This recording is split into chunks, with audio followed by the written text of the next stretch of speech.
Assalamualaikum warahmatullahi wabarakatuh. Kami akan mempresentasikan tugas 13 IoT dalam teknik telekomunikasi yang diampu oleh Ibu Marina Ardiasa. Sini anggotanya ada saya sendiri, Muhammad Rizky, dan ada saudara Denis Abdul Rafi, saudara Kurnia Dwi Cahya, dan Sahrul.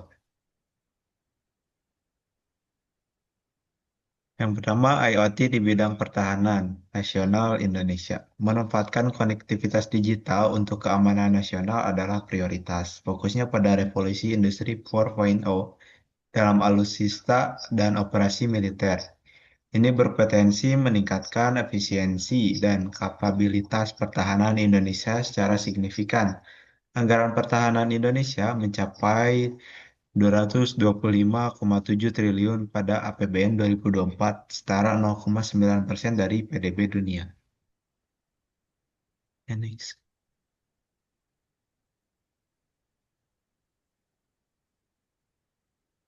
Apa itu IoT dalam pertahanan? IoT dalam pertahanan adalah jaringan perangkat sensor dan sistem terhubung. Ini memungkinkan pengumpulan dan analisis data real-time atau secara langsung untuk pengambilan keputusan yang cepat, integrasi sistem komando, kontrol, komunikasi, komputer, intelijen, penguasaan, dan pengintaian menjadi inti. Jaringan terhubung, perangkat, sensor, dan sistem berkomunikasi. Data dikumpulkan secara instan untuk analisis. Ini mendukung sistem komando dan kontrol yang adaptif. Analisis secara real-time. Data diproses secara cepat untuk wawasan operasional. Sensor optik, radar, akustik, dan RFID diterapkan. Ini meningkatkan kesadaran situasional secara drastis. Selanjutnya akan Apli- dijelaskan oleh Saudara Denis. Aplikasi saat ini di Indonesia telah mengimplementasi IoT dalam beberapa aspek pertahanan, mulai dari pengawasan hingga logistik. Teknologi ini mentransformasi operasi militer. Berbagai uji coba juga sedang berlangsung untuk memperkuat pertahanan nasional. Ada pengawasan marinir, pengawasan perbatasan seperti laut, Natuna menggunakan drone dan sensor laut. Ini meningkatkan pemantauan wilayah yang luas. Lalu ada smart base, modernisasi pangkalan militer dengan manajemen energi cerdas. Pangkalan menjadi lebih efisien dan terintegrasi.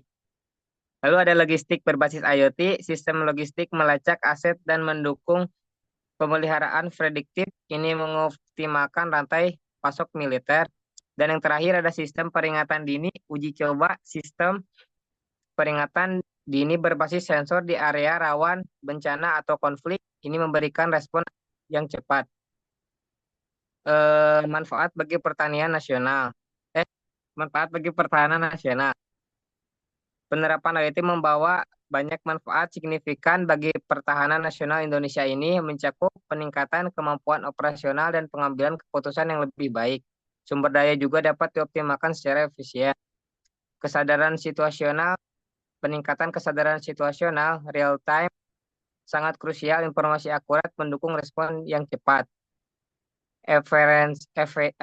Efisiensi operasional, otomatisasi dan optimasi sumber daya mengurangi pemborosan. Over menjadi lebih efisien dan efektif. Pengambilan keputusan, akurasi dan kecepatan pengambilan keputusan strategis meningkatkan tajam. Ini memberikan keunggulan kompetitif. Lalu berikutnya bisa dijelaskan oleh Kurnia Dwi Cahya. Baik, terima kasih Kang Denis. Selanjutnya kita akan masuk ke dalam tantangan dan resiko.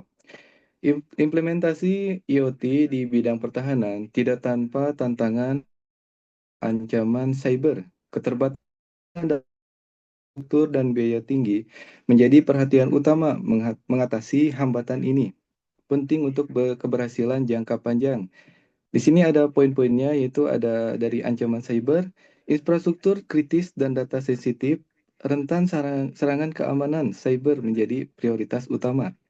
Dan infrastruktur jaringan selanjutnya yaitu keterbatasan jaringan di wilayah terpencil menjadi kendala konektivitas harus diperluas. Dan biaya implementasi, investasi awal dan pemeliharaan teknologi IoT sangat mahal diperlukan alokasi anggaran besar. Dan interoperabilitas itu integrasi sistem lama dan baru kompleks, diperlukan standar dan solusi yang kompatibel. Baik, selanjutnya potensi masa depan dan roadmap.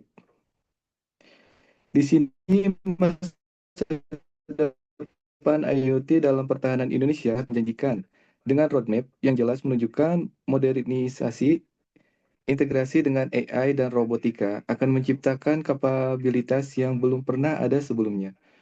Konsep digital soldier juga sedang dikembangkan seperti armada drone AI, pengembangan armada drone berbasis AI untuk pengintaian dan serangan, dan selanjutnya yaitu IoT dan AI, integrasi IoT dengan kecerdasan buatan untuk analisis data prediktif. Selanjutnya yaitu digital soldier, yaitu konsep digital soldier dengan perangkat wearable terhubung untuk prajurit. Dan selanjutnya yaitu industri pertahanan di tahun 2045, yaitu rencana Kemhan untuk pengembangan industri atau pertahanan 4.0 hingga 2045.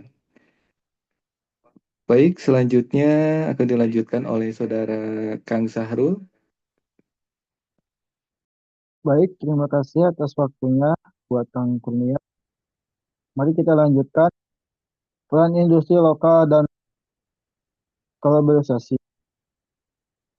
Kemandirian pertahanan sangat tergantung pada peran industri lokal dan globalisasi. Perusahaan BUMN pertahanan pemimpin didukung oleh riset, universitas, dan start. Kementerian strategis ini esensial untuk inovasi berkelanjutan. Dukungan TKDN, PT Pindad, PT Dirgantara Indonesia, PT PAL mendukung kemandirian alutsista TKDN, riset bersama, penelitian dan pengembangan bersama dengan universitas, lembaga riset untuk inovasi, Kementerian Strategi, kementerian antara BUMN, pertahanan, dan startup teknologi lokal penting. Dan kesimpulan, IoT adalah pilar transformasi pertahanan Indonesia di era digital, membangun ekosistem pertahanan yang cerdas, efisien, dan adaptif yang sangat penting. Inovasi pada teknologi, SDM, dan keamanan siber adalah krusial untuk masa depan. Kolaborasi nasional menjadi kunci utama untuk mencapai kemandirian pertahanan sejati. Terima kasih. Kita lanjutkan kepada Muhammad Rizky.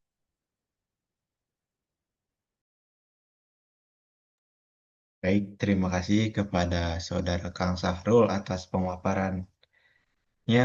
Sekian dari kelompok kami tentang IoT di pertahanan Indonesia. Assalamualaikum warahmatullahi wabarakatuh. Waalaikumsalam warahmatullahi wabarakatuh.